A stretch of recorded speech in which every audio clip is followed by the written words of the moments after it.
Growing up in Still Valley, it was very, very interesting because we knew each other, neighbors knew other neighbors. We're a mixed-race community. We just after our new democracy. It was an interesting place to live in. I've lived around ArcelorMittal for many, many years. My father worked there, my brother worked there. I see it every day when I wake up. It's one of the big polluting companies in our area, one of the biggest steel mills in the world.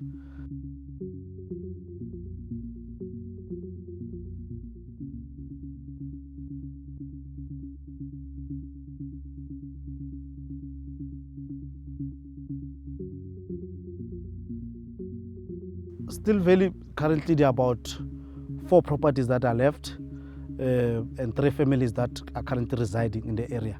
They don't have a normal life like everybody. They are being intimidated.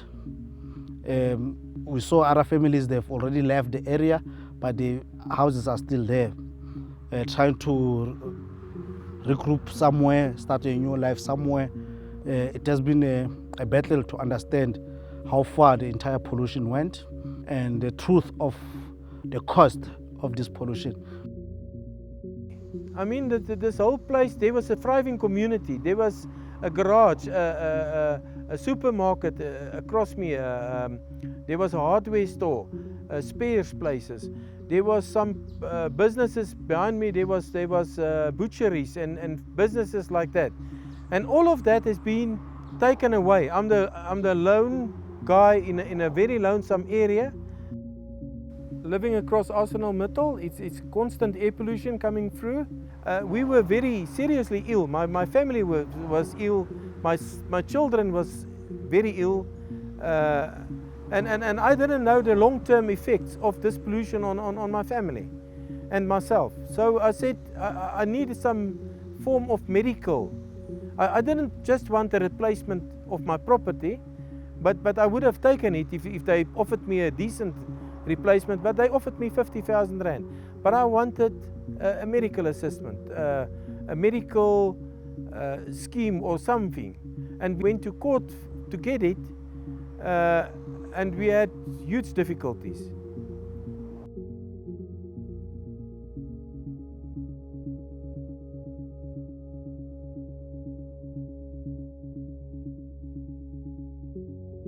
Ik was de eerste zwarte man tussen hen in 1990.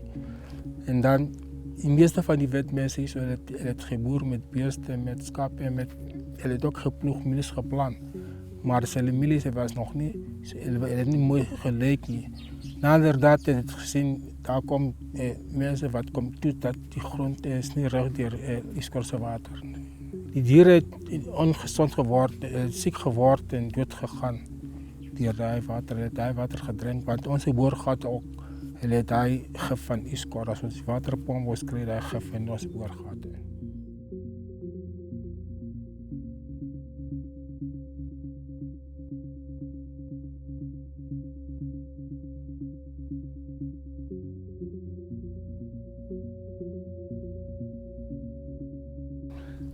Man, mijn hart wordt zeer, want Iskor kreeg me zo, ik heb het gekocht zo. Nou, hij dreigt mij om die plek te verkopen.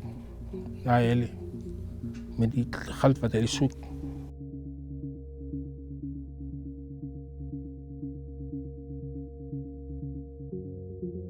Louis Res was a beautiful place. They had a wonderful church. They had community shops. They had a local school. They had paved roads. They had a vibrant community and a dairy garage. And this is life that I think every South African was wishing for. And all that infrastructure was destroyed. I can't use my land for any purposes like to plant vegetables or stuff like that. So it's worth nothing. They never will. They never will tell you that they polluted the water. We had a lot of meetings with them. We had 50-50 in the area. Special assignment was in the area. Carte Blanche was here. My husband took them around the whole area around Mittel to see where is the water coming from. And we had a lot of people from all over the world that could see the pollution is coming from Mittel. And they're still denying it.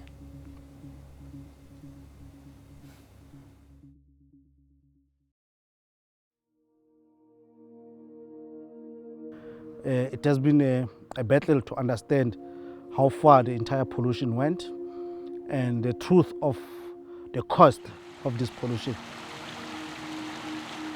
Committee members started noticing something wrong in the water. The animals were not healthy anymore. Most of their crops started to fail. And they then engaged the Western Services Council, who had some meetings with the then ISCO, now known as ArcelorMittal South Africa. Members of the committee, they were given a chance to ask what is happening with water, but ISCO then denied that they were polluting the underground water and the local stream, especially the Rispruit River and towards Vaal River. So it's when the whole thing started around about 1999, where the Minister of Water Affairs was involved, forced the company to do studies to find out what was the problem. So one of the most interesting aspects of the politics of knowledge in Steel Valley is exactly this environmental master plan. It was first undertaken around 2000. People started working on it. It was quite an expensive undertaking. It was wide-reaching. It included everything you would expect from an environmental impact assessment. They even counted the birds and the graveyards and so on. So it's very clear that pollution took place, and it even describes exactly how it took place. It also looks at the different areas, and it tells you, they make a calculation of how much it would cost to remediate it. The interesting part about this is, one, it was used as an official document to negotiate with Water Affairs conditions of water use licenses. Environmental Master Plan, it was a document that was commissioned by then ISCO to find out how far the pollution, especially underground water, went outside their boundaries to surrounding communities. And committee members were promised during consultation processes that when the document becomes available, it will be shared by local stakeholders to understand how far the pollution went outside the ArcelorMittal boundary. Unfortunately, the report was finalized around about 2003. There was some engagement with local communities, government, in terms of how the document was supposed to be presented. In 2003, we were only given a summary report of the document. And we're not happy as an organization and surrounding communities, because we're expected to get the full report and get experts on the report from our side to then verify what the findings of the master plan and how the pollution was going to be remediated. And that never happened. Committees were never presented with the master plan. We don't know how far they are in terms of the remediation and rehabilitation of the environment outside their boundaries.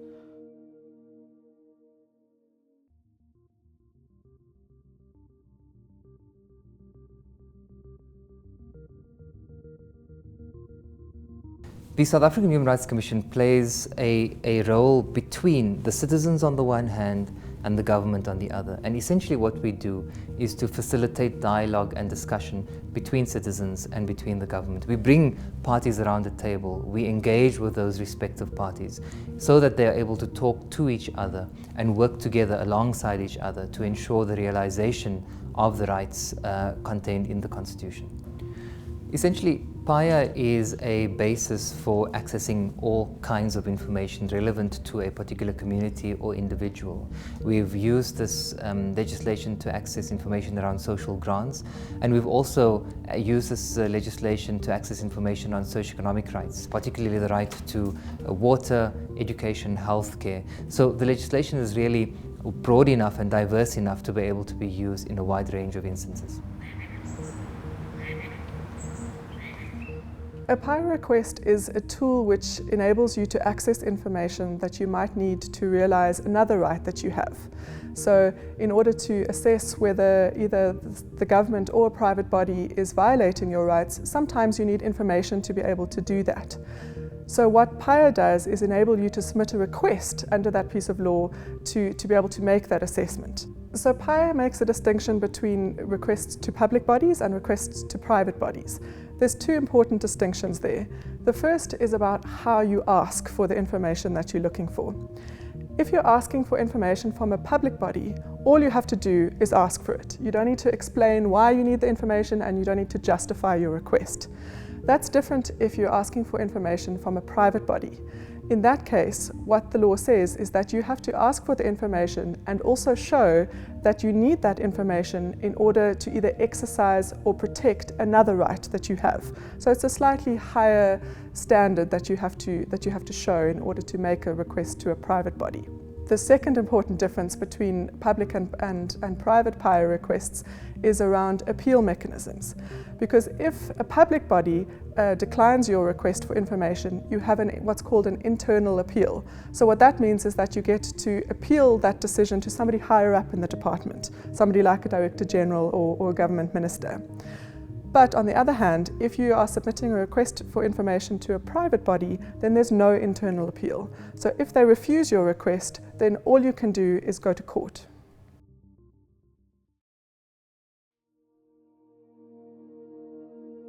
If we had this master plan, we'll manage to assess how far the pollution of ISCO went outside their boundary. We'll manage to assess how far the land has been contaminated around the community. And we'll use that as a tool to claim liabilities to the company in terms of how far they've damaged the health, the economic conditions, how people lost economically in this area. It will empower the community.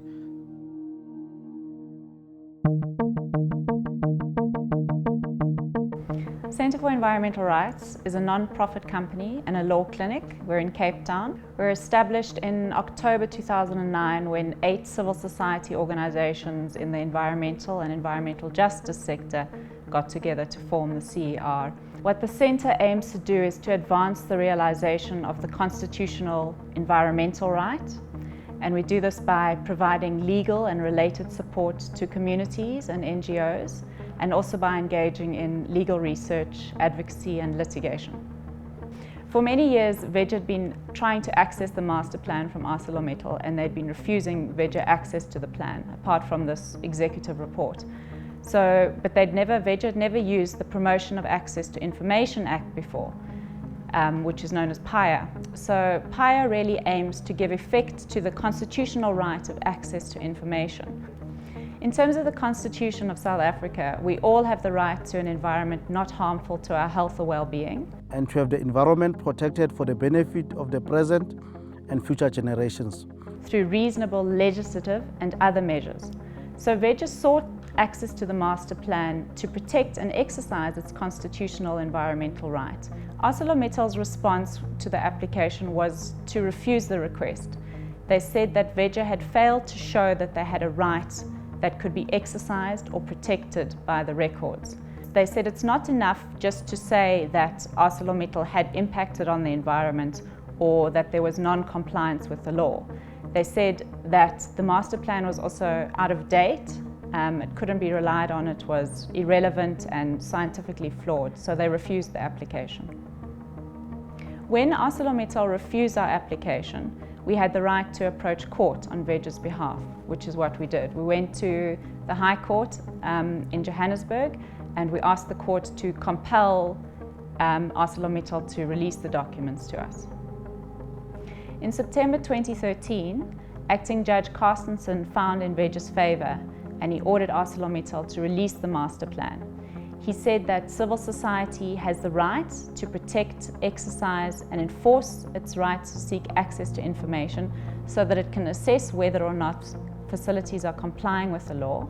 He said Section 24 of the Constitution encourages such campaigns, and organisations like VEG must exercise their rights and work together with government to ensure achievement of Section 24's objectives. ArcelorMittal didn't release the master plan as required by the court order. Instead, they asked for permission to appeal, and the case is now currently pending before the Supreme Court of Appeal in Bloemfontein. What PAIA does, it allows you to get information where information has been hidden from you.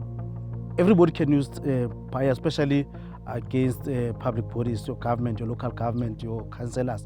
Without any information, you cannot assess where the wrongdoings were being done. You have to be brave and to make sure that committee members understand fully what the battle is all about. Because it's not a short-term battle, it's a very, very long-term battle. We have to be resourced fully with lawyers who understand legislation, who are prepared to go to court using all the tools. You have to campaign, you have to bring everybody on your side.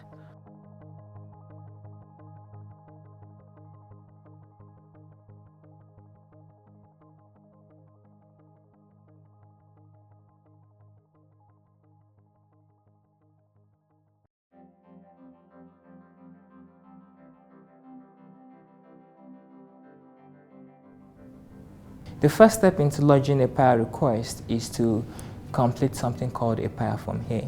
PAIA provides that for you to lodge an access to information request, you need to fill out a form.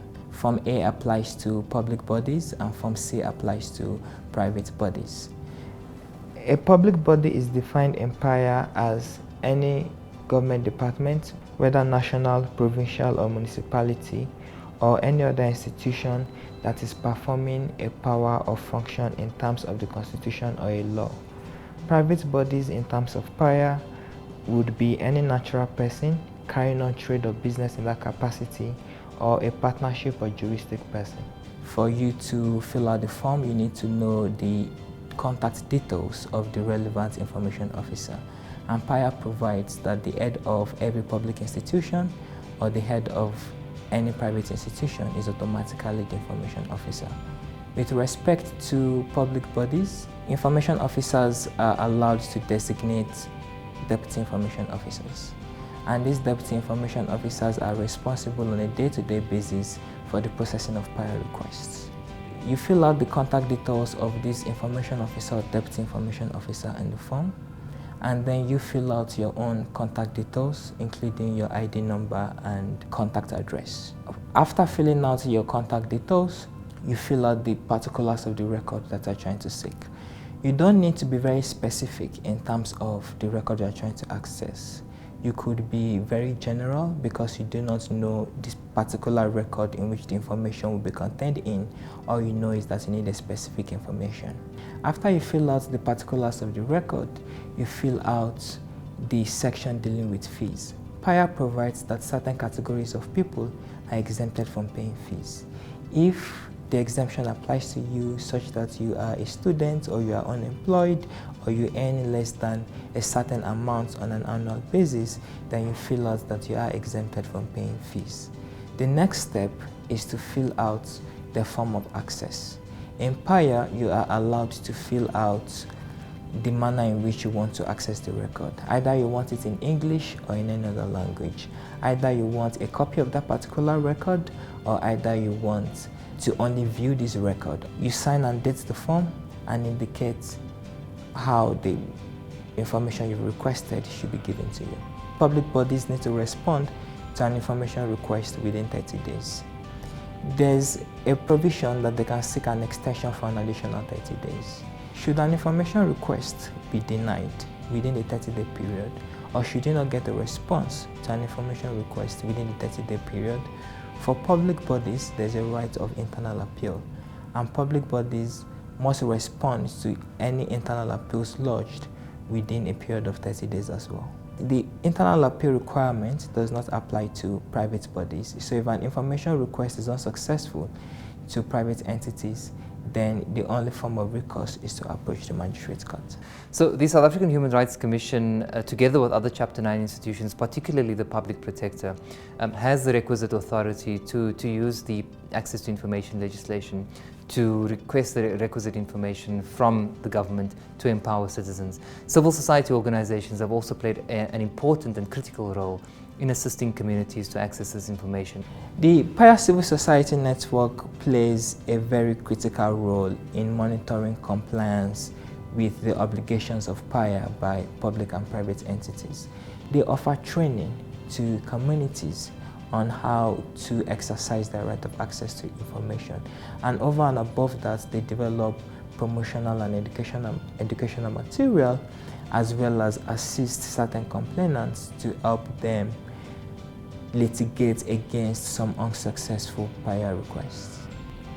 The South African Human Rights Commission has offices in all the 9 provinces, and one of our mandates is to assist complainants to realize any of their human rights. So if a complainant wants to lodge an information request and they do not know how to go about it, they can approach any of our offices to seek assistance, and we will help them in completing the form. We would also help them in following up with the information request that was lodged, and give them the relevant information once it is received.